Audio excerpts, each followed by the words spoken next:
जीवन की सबसे बड़ी जीत। ये कहानी है मेरी और मेरी पत्नी प्रीति की, हमारे जीवन के उन कठिन दिनों की जब हमारी संतान ने जन्म लेने से पहले ही जिंदगी और मौत की जंग लड़नी शुरू कर दी थी।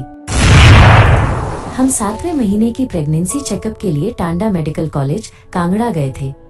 रिपोर्ट देखकर डॉक्टर ने हमें बताया कि मां से बच्चे तक खून का प्रवाह रुक चुका है। डॉक्टर ने हमें डरा देने वाली बात कही, आपके बच्चे को बचाने की केवल 10% संभावना है। ये सुनकर प्रीति रो पड़ी। हमारा दिल बैठ गया, लेकिन डॉक्टर ने तुरंत प्रीति को एडमिट करने की सलाह दी। साथ ही ये भी कहा कि यहाँ की नर्सरी अच्छी नहीं है, इसलिए अगले दिन सुबह हमें पीजीआई चंडीगढ़ जाना होगा। अगले दिन हम सुबह सुबह पीजीआई पहुँचे। वहाँ भी डॉक्टरों ने वही कहा, बच्चे को बचाने की केवल 5 से 10% संभावना है। साथ ही उन्होंने मुझे बाहर बुलाकर अस्पतालों की लिस्ट दी जहां एनआईसीयू मशीन उपलब्ध हो सकती थी। मैंने कॉल करना शुरू किया और पता चला कि एक दिन का खर्चा 12 से 15 हजार रुपए होगा। मैंने मन ही मन हिसाब लगाया, सिर्फ मशीन का खर्च लगभग 8-10 लाख होगा और बाकी इलाज जोड़े तो 17 लाख से ऊपर जाएगा। उस समय मेरे बैंक में मात्र 50 हजार रुपए थे। डॉक्टर ने मुझसे एक अंडरटेकिंग पर साइन करवाया कि अगर माँ और बच्चे के साथ कुछ हुआ तो अस्पताल जिम्मेदार नहीं होगा। उस दिन मेरी दुनिया जैसे थम सी गई, लेकिन मैंने ठान लिया, चाहे सिर्फ 1% संभावना हो, मैं अपने बच्चे को बचाऊंगा। प्रीति को इमरजेंसी में लेबर रूम में रखा गया।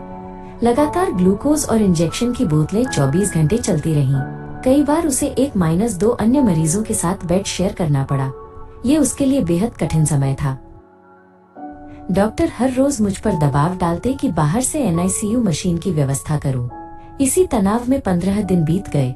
एक सुबह जब मैं नाश्ता लेने गया था, प्रीति ने फोन कर कहा, जल्दी आओ, डॉक्टर बुला रहे हैं। मैं घबराकर भागा। डॉक्टर ने कहा, अब खून का प्रवाह उल्टा हो रहा है, तुरंत ऑपरेशन करना होगा।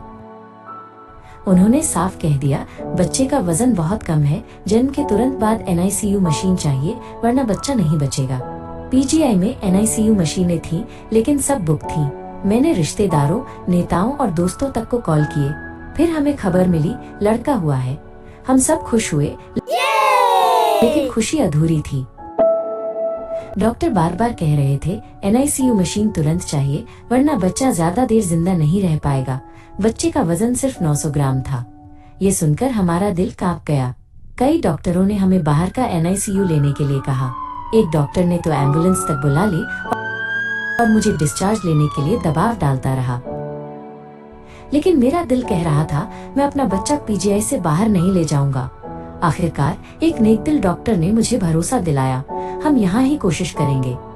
8 दिन बाद हमें खबर मिली कि हमारे बच्चे को पीजीआई का एनआईसीयू मिल गया है। उस पल मेरी आंखों में आंसू आ गए। जब मैंने पहली बार बेटे का चेहरा देखा, वो बेहद दुबला पतला था, सीने में बड़ा सा गैप था और फेफड़े पूरी तरह विकसित नहीं हुए थे। फिर भी उस नन्हे चेहरे ने मुझे जीने की ताकत दी। हमारा बेटा 42 दिन एनआईसीयू में रहा और फिर नर्सरी में शिफ्ट किया गया। कुल मिलाकर 65 दिन अस्पताल में बिताए। लगभग 2 महीने बाद हमें डिस्चार्ज मिला। घर लौटते समय मेरे बड़े भाई भाभी ने घर सजाकर हमारा स्वागत किया। वो पल हमारे लिए किसी त्योहार से कम नहीं था। मेरे लिए मेरा बेटा सिर्फ मेरा बच्चा नहीं है, बल्कि जीवन की सबसे बड़ी जीत है।